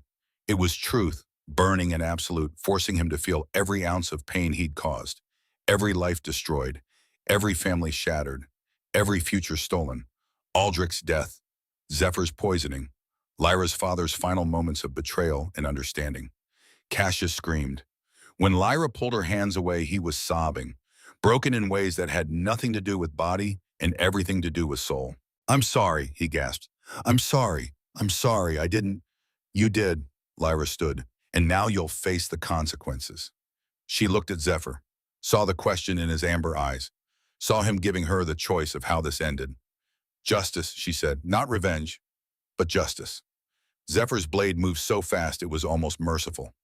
Cassius Thorngate, royal counselor and architect of treason, died with his king's steel through his heart. Died understanding, finally, the weight of what he'd done. His body hit the floor and the throne room exhaled. It was over, almost. "Secure the castle," Zephyr ordered, his voice carrying the ring of absolute authority. "Ronan, take 20 wolves and sweep for remaining conspirators. No one leaves until we've accounted for everyone involved." "And the 2 alphas?" Ronan asked. "Draven and Magnus Ironclaw?" "Send riders. Tell them their king demands their presence to answer for treason." Zephyr's smile was sharp. "If they run, it's admission of guilt. If they come, we'll have them exactly where we want them." Ronan saluted and moved to carry out orders. Warriors began sorting through the throne room, separating loyalists from traitors. The willing from the coerced. Young Ash, who'd loosened Lyra's chains, stood uncertainly near the door, his face pale. "You," Lyra called to him. "Come here." He approached like someone expecting execution, his shoulders hunched. "I know I was part of it. I transported you. I didn't stop them. Whatever punishment, you showed me kindness when you didn't have to," Lyra interrupted. "Gave me water, loosened my chains, warned me what was coming." She placed a hand on his shoulder, and a flicker of silver light passed between them. "That matters." "My sister," Ash said, his voice breaking. "The Omega they killed, her name was Willow. She was kind. Like you. I couldn't save her. But I thought maybe you did save someone." Lyra squeezed his shoulder. "Me, and I won't forget that." Zephyr moved beside her. "You're young, misguided, but not evil." He studied Ash with eyes that missed nothing. "How would you like to serve your king properly? As a guard in the royal household, protecting those who need it?" Ash's eyes went wide. Your Majesty, I don't deserve—" "Probably not," Zephyr agreed, "but my mate says you showed her mercy. That's enough for me. Do you accept?" "Yes." Ash dropped to one knee. "Yes, Your Majesty. I swear I'll serve with honor." "See that you do." As Ash was led away to be processed with the other soldiers, Lyra leaned against Zephyr, exhaustion finally catching up with her. "How are you standing?" he asked, wrapping an arm around her waist. "You just healed 50 wolves and resurrected yourself. You should be unconscious." "Probably." Lyra looked at her hands, still faintly glowing. "But my father's gift doesn't seem to have limits. Or if it does, I haven't found them yet. That's terrifying." "I know." They stood together in the throne room that had almost been her execution site, surrounded by evidence of battle and betrayal, but also surrounded by wolves who'd fought for their king, who'd chosen loyalty over corruption. It wasn't perfect, but it was a start. "The Alphas will come," Zephyr said quietly. "Draven and Magnus. They'll bring armies. They won't surrender easily." "How many?" 3,000, give or take. Seasoned fighters, well armed." He looked down at her. "It'll be war." Lyra thought about her father, who'd dedicated his life to healing, who'd taught her that every life mattered, even the ones that seemed worthless, who'd died trying to prevent exactly this kind of bloodshed. "Then we'll make it a war worth winning," she said. The messengers returned within hours. Both Alphas had mobilized their forces the moment Cassius's plan failed. They were already marching on the capital, armies converging from east and west in a coordinated assault that spoke of months of planning. Draven Wolfsbane commanded 1,500 from the eastern reach. Magnus Ironclaw brought another 1,500 from the western plains. Together they represented the largest military threat to the capital in 2 generations. "They'll be here in 2 days, Ronan reported, spreading maps across a war table in the council chambers. "Moving fast, which means they're not bringing siege equipment. They plan to overwhelm us with numbers and speed." Zephyr studied the maps, his tactical mind already working through scenarios. "We have maybe 800 soldiers in the capital. Another 300 we can call from nearby territories if we're fast. 1,100 against 3,000. Ronan's expression was grim. "Not good odds." "No," Zephyr agreed, "but we have advantages they don't." "Such as?" Zephyr looked at Lyra, standing beside him with that silver light still flickering around her fingers. "We have a healer who can keep our soldiers fighting when they should be dead. We have the moral authority of defending against treason. And we have walls they'll have to overcome. Plus element of surprise," Lyra added. "They think I'm a broken Omega. They don't know what I've become." "Can you heal during active combat?" Ronan asked bluntly. "I don't know. I've never tried." Lyra flexed her fingers, watching light dance across her skin. "But I'm willing to find out."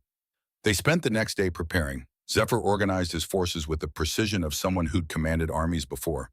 Warriors on the walls, archers positioned at key points, reserves stationed to reinforce weak spots. Every able-bodied wolf was armed and positioned. Lyra prepared in her own way. She moved through the city, touching the sick and injured who'd been languishing in healers' houses. A child with fever, an elder with joint pain, a warrior injured in training who'd been told his leg would never heal properly. She healed them all. Word spread fast.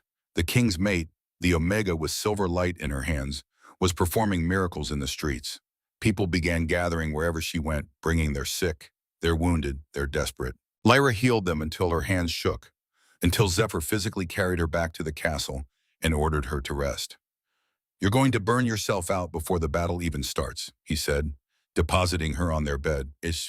Their bed now, she realized with the start. She was in the king's chambers, in his life. They needed help, Lyra protested weakly, and you gave it. But you're no good to anyone dead from exhaustion. Zephyr sat beside her, his hand finding hers. Rest, please, for me. She wanted to argue, wanted to point out that every person she healed now was one less casualty later, but her body betrayed her with a yawn so massive it cracked her jaw. 2 hours, she bargained. 4. 3. Deal. Zephyr pulled her against his chest, and Lyra felt the mate bond hum contentedly at the contact. Sleep, little star. I'll wake you when it's time. She fell asleep to the steady rhythm of his heartbeat and dreamed of her father, smiling and proud and telling her she'd done well. The armies arrived at dawn on the second day. Lyra woke to the sound of war horns, deep and resonant, echoing across the valley. She scrambled to the window and saw them. 2 massive forces converging on the capital from opposite directions. Thousands of wolves, their battle cries audible even at this distance. It's time, Zephyr said, already dressed in full armor. Black steel inlaid with silver runes that caught the dawn light. He looked like a king from legends, all sharp edges and controlled power. He handed her armor too.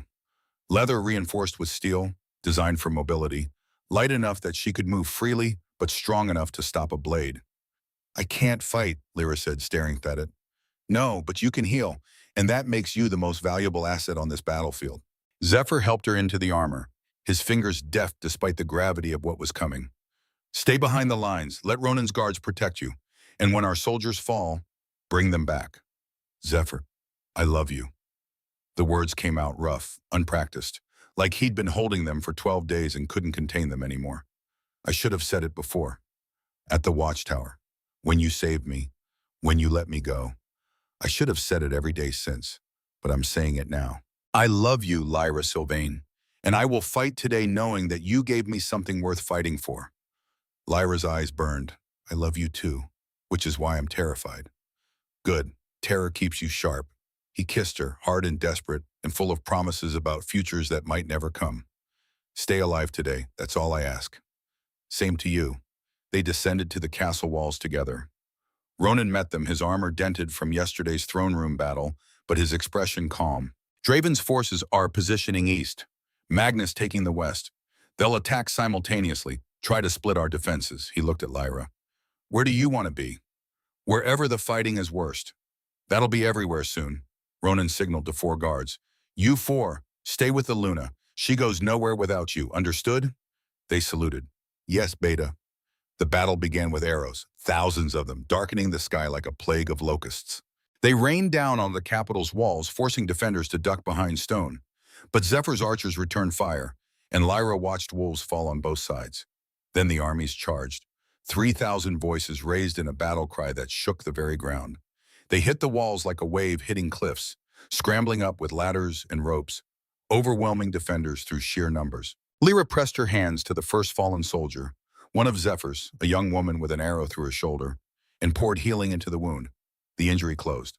The woman gasped, grabbed her weapon, and returned to the fight, and that became Lyra's world. Moving along the walls behind the fighting, touching the injured, bringing them back from death's door, an archer with a crushed hand, a warrior with his throat slashed, a beta with half his ribs caved in. She healed them all. The first soldier she saved was a young man named Torin. He'd taken a spear through the lung, drowning in his own blood. When Lyra's hands touched his chest, silver light flooded the wound, flesh knit, blood retreated. Torin took a gasping breath and looked at her with eyes that held wonder and gratitude in equal measure. Thank you, Luna, he whispered, then grabbed his sword and rejoined the battle. Her power flowed endlessly, that well her father had left her proving bottomless. Soldiers who should have died stood up and fought again. Warriors who'd been seconds from bleeding out returned to the line with fresh determination. A female warrior named Kira collapsed near Lyra's position, her legs severed below the knee, the kind of injury that meant death by blood loss within minutes. Lyra knelt beside her, pressed glowing hands to the stump, and watched bone extend, muscle weave, skin seal. Kira stood on 2 whole legs, tears streaming down her face, and threw herself back into combat with renewed fury. The enemy noticed. There, someone screamed from below. The glowing woman, she's healing them. Kill her! Arrows redirected. 12, 2 aimed specifically at Lyra. Her guards threw themselves in front of her, shields raised. but one arrow got through. It punched into her thigh, the force spinning her sideways. Pain, fire spreading from the wound. Poison again, she realized dimly. They'd poisoned their arrows. Her hands moved automatically, yanking out the shaft, sealing the wound before the poison could spread. The healing was getting faster, more instinctive, like her body was learning to protect itself. "Fall back," one of her guards shouted. "Get the Luna to safety." "No," Lyra pushed herself upright. "More soldiers need me here." She kept moving, kept healing. An older beta named Gregor with his stomach laid open. A young scout with half her face burned by enemy fire. A captain with poison spreading through his veins like black lightning. She saved them all. By midday, Draven's forces had breached the eastern wall. Magnus's wolves poured through a gap on the west. The battle moved into the streets, became close quarters chaos where healing light and spilled blood painted cobblestones in alternating patterns. Lyra healed 843 soldiers that first day. She knew because each one thanked her. Each one looked at her with eyes that said, "You gave me back my life." And each one returned to fight for the king who'd given them a Luna worth dying for. By sunset, both armies pulled back to regroup. The capital held. Barely, but they'd held. Zephyr found Lyra in a healer's tent, her hands still glowing faintly as she worked on a warrior with burns across his back. "You need to stop," he said quietly. "One more. Lyra, one more." She finished sealing the burns, watched the warrior stand and salute, then finally let herself collapse. Zephyr caught her before she hit the ground. Stubborn woman. Stubborn king. She pressed her face against his chest, breathing in his scent beneath the copper tang of blood. "How bad?" "We lost maybe 50. They lost 300, but they still have numbers." His arms tightened around her. "Tomorrow will be worse. Then we'll be ready." The second day was worse. Both armies hit the walls with renewed fury. Draven and Magnus themselves joined the fighting, two powerful alphas whose presence rallied their troops. Lyra saw Draven from a distance, dark-haired, broad-shouldered, moving through combat with the efficiency of a trained killer. And beside him, directing reserves, a woman with auburn hair braided back from a face Lyra would have recognized anywhere. Seraphine, her sister.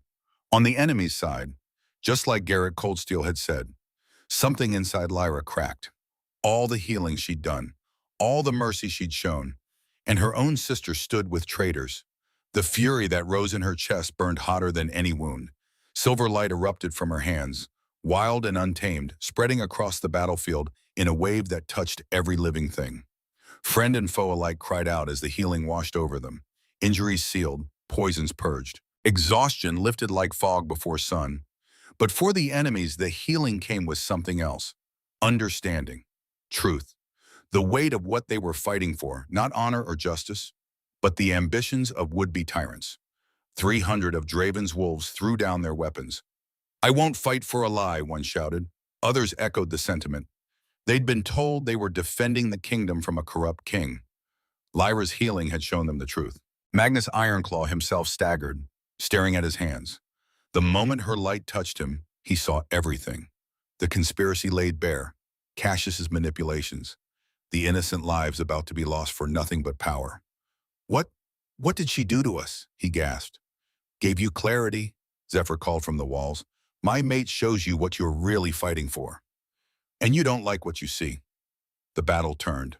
With 300 deserters and another 100 dead, the enemy forces broke. They retreated in disorder, leaving weapons and wounded behind. Zephyr's forces pursued, not to kill but to capture. By the time the sun set on the second day, both Draven and Magnus were in chains.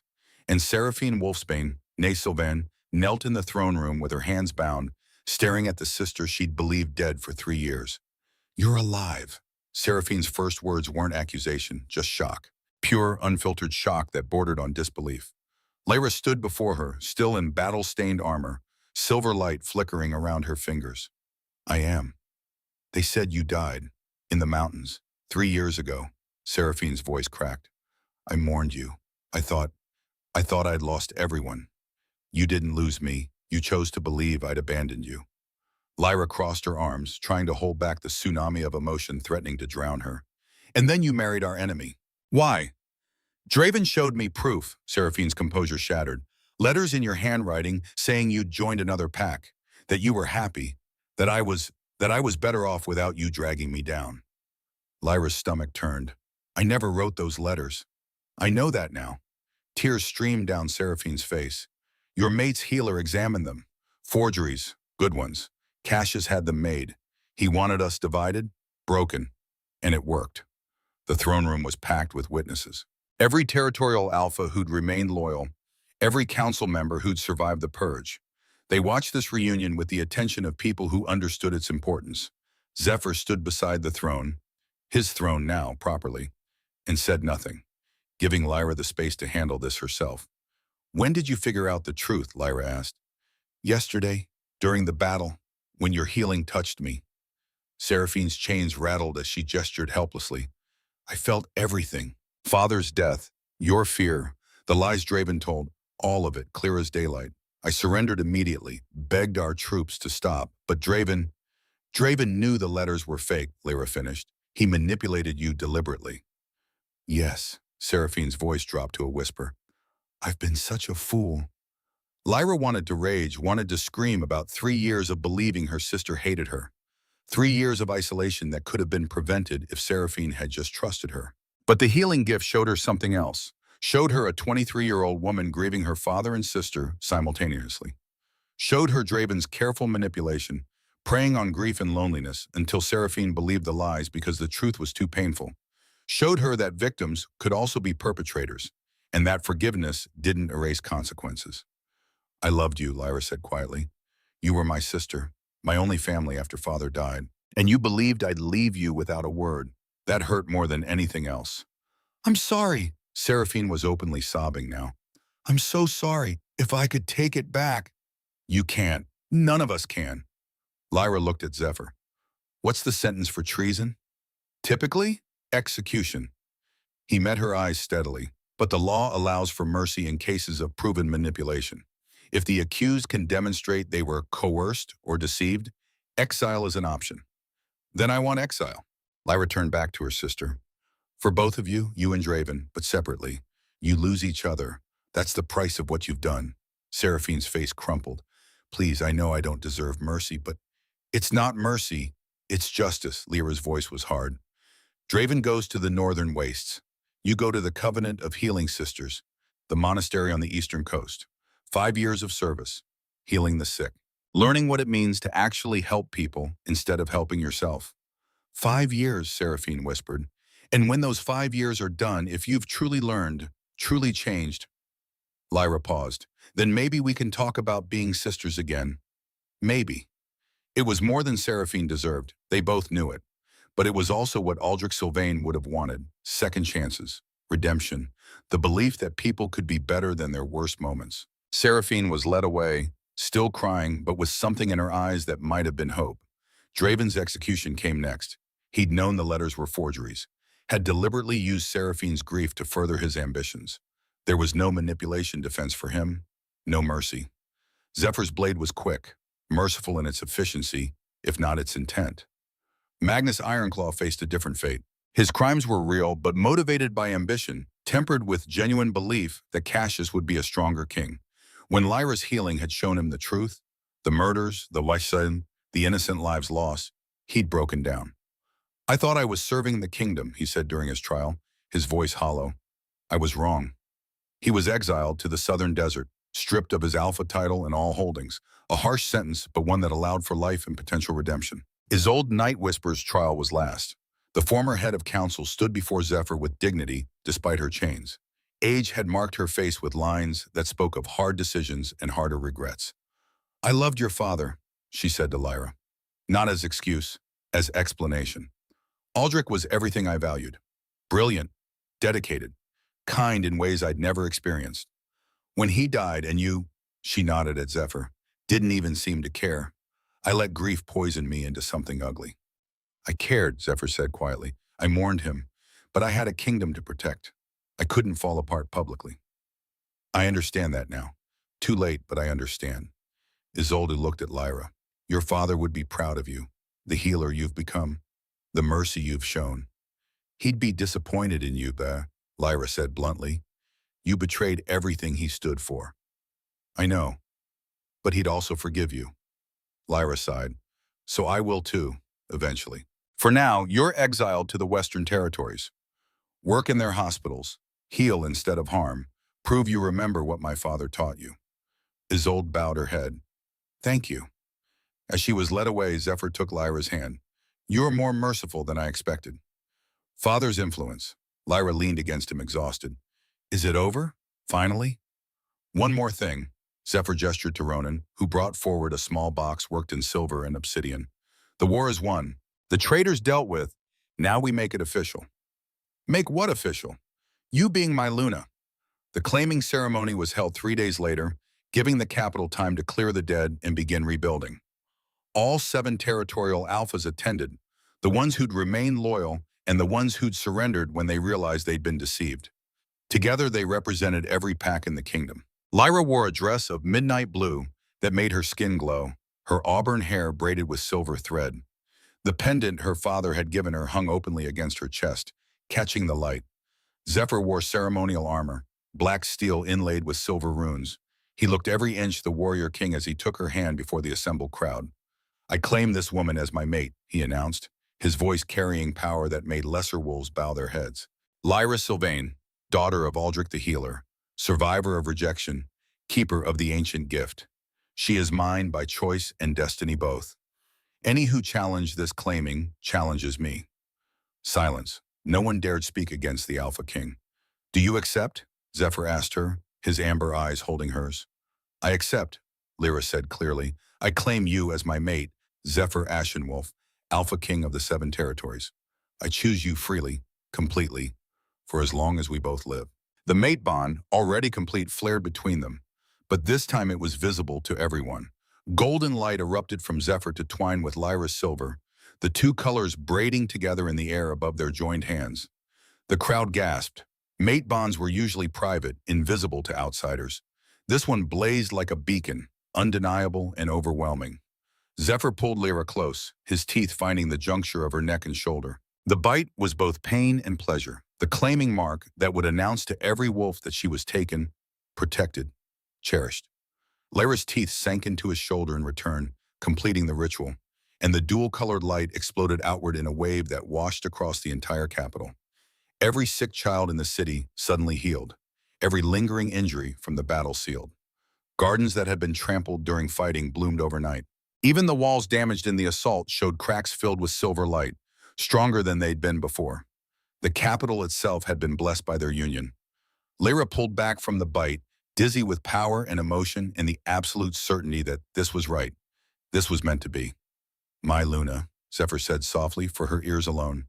My mate, my love. My king, Lyra answered. My heart, my home.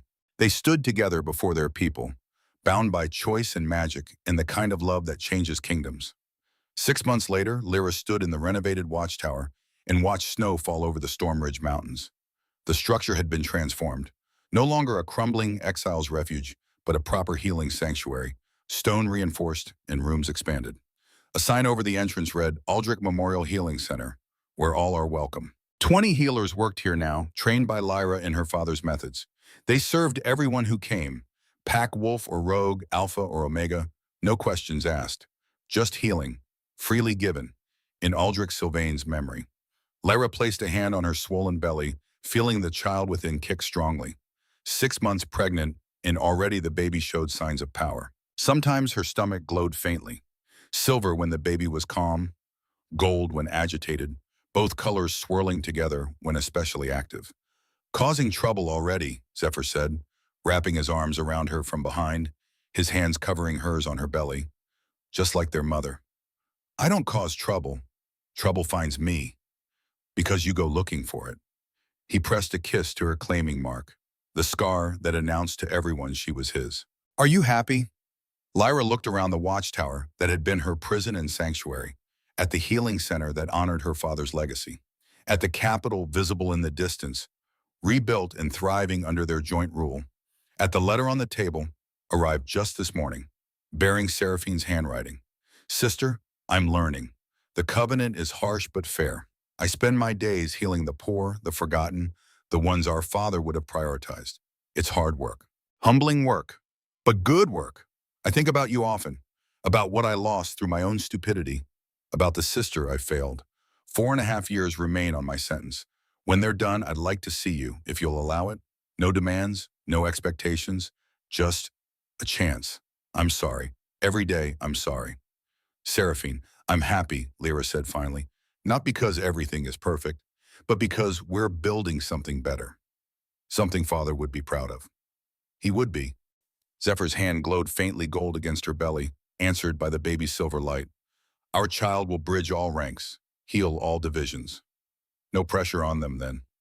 None at all. His smile was warm against her neck. Ready to go back? Almost.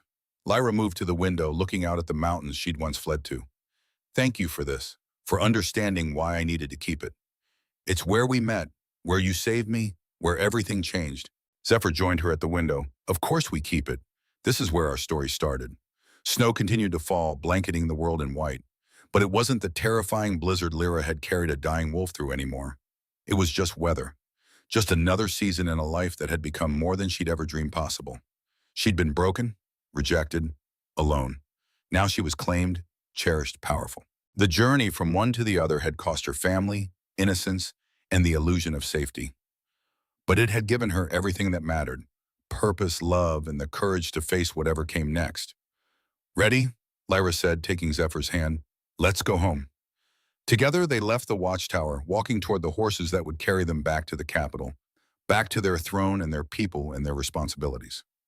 Behind them, the watchtower stood sentinel, a reminder of where they'd been, a promise of where they were going, and inside Lyra, their child kicked again. Silver and gold lights swirling together, bright enough to illuminate the future. They'd built something beautiful from ashes. And it was only the beginning.